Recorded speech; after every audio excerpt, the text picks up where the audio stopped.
Happy New Year's Eve, everybody. My name is Ray Fluke. I'm television beat writer for Bleeding Cool, and you are here for the third part of the Weekly Statics mid-season finale.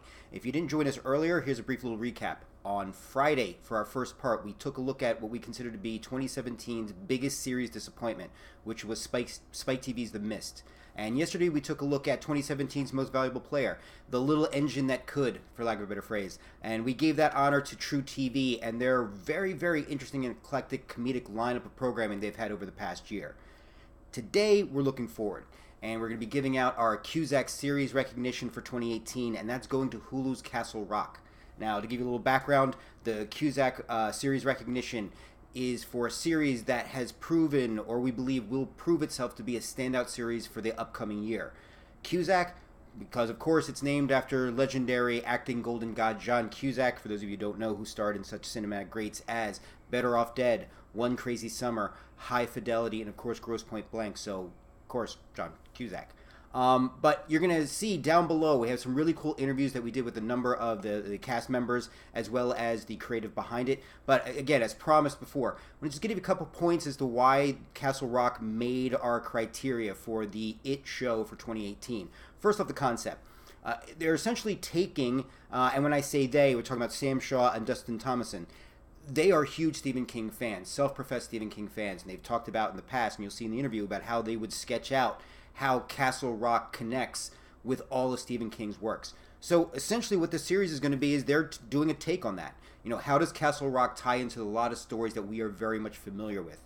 And if you're just hearing about Castle Rock, or if you're saying, wait, what is Castle Rock? And even though I'm a Stephen King fan, if you're a Stephen King fan, then you should know. Castle Rock is in works like Cujo, The Dark Half, It, Needful Things. It was in the novella The Body, which was the basis for Stand By Me. It was in the short story Rita Hayworth and the Shawshank Redemption, which, as you can tell, was the basis for the Shawshank Redemption. So it's essentially taking those stories and blending them in canon into, I guess, for lack of a better phrase, a shared multiverse for Stephen King.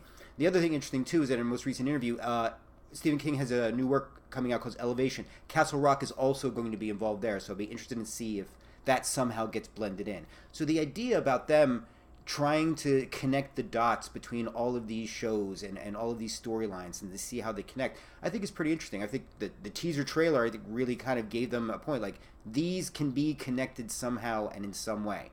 And if you haven't seen the trailer, and we've posted it here, you will see how Shawshank Penitentiary plays a major, major role. Second part, we move from concept to the actors. It's got a stellar lineup of actors. Three of the main actors, Bill Skarsgård, Andre Holland, and Melanie Lynskey, we were able to interview them at New York Comic Con this year, and again, those interviews you'll see down below. But again, they have a strong pedigree. You've got Bill Skarsgård, who just recently, he was in Crimson Peak, I think. No, not Crimson Peak. I'm drawing a blank on it, but it was a Netflix series. One of the early genre Netflix series, original Netflix series, which, please, if I'm forgetting, you're going to have to let me know. Obviously, from it, you have Andre Holland coming off the success of Moonlight and the fact that he's starring in A Wrinkle in Time adaptation. You've got Melanie Lynskey, who I've loved from Heavenly Creatures. So we got a chance, those heavy hitters. And then you have names like Sissy Spacek, from an acting goddess, and with her direct connection to Stephen King through Carrie and all the work that she's done, props to Coal Miner's Daughter. You've got Scott Glenn coming in as Sheriff Pangborn. You can't, again, getting such a quality actor in such an iconic role. And then you have Terry O'Quinn, who, it's funny when they describe his character as a pillar of the town. It's Terry O'Quinn, so automatically this pillar of the town is probably going to have like 6 or 7 deep-seated secrets, but the fact it's Terry O'Quinn, it's worth seeing. So I think that cast is just a stellar lineup. The third part is the creative, and there's 2 aspects to it. And again, you'll see in the interview, Sam Shaw and Dustin Thomason, and for those of you who don't know, Sam Shaw from Masters of Sex for Showtime, and Dustin Thomason from Fox's Lie to Me. They are, if they're not Stephen King fans, then they fake the funk really well. Because in the interviews you'll see they come across very strong, and I admire that, because it's one of those things, the difference between a disaster and a beautiful disaster. Somebody who goes into a project lovingly and is really trying to do something with it, even if it fails, I'm going to respect a lot more. these guys have a lot of respect for Stephen King's work and have a lot of respect going into the project, and it really, really comes across. So I'm very, very optimistic about that. The other part is the structure, and this was really cool to hear. One of the biggest problems I always have, and if you look at most recent Stephen King works, like, you know, Under the Dome, or you look at, you know, again, The Mist, these shows don't understand a lot of times the concept of limited series. And they are looking to go, you know, to expand it. And again, with Under the Dome, all of a sudden now we're no longer under the dome.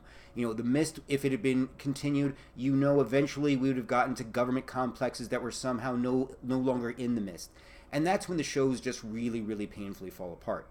With Castle Rock, they said right up front, this is an anthology series, and that this will be a storyline that will be self-contained for the first season. Not that there will not be some characters that carry over into subsequent seasons, but somebody who is a main player in the first season could literally just be a walk-on character in the second season.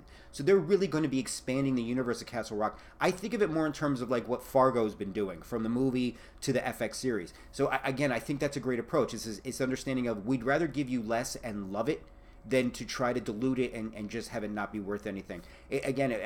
My hope is they're going to do the similar to True Detective, except still have those linking devices. Because you know there was temptation to want to continue the storyline from the first season of True Detective, and I appreciate that they were very resistant to that. I wasn't a fan of that second season, but it's still a quality one, but that first season was just on point. But Castle Rock, we're very, very excited about it. And when I say we, it's a collective decision between myself, Batmer, Trejo, and of course Rocky. So again, Castle Rock, keep a watch on for it. We don't have any more specific information on it yet. We do know it's coming out sometime in 2018, but we will be keeping you up to date here on Bleeding Cool, and we'll be keeping you up to date here on the Weekly Static. But thank you guys for joining me. Hope you guys have a fantastic start to your 2018, and look forward to seeing you on the flip side with the Weekly Static on Friday. Take care, folks.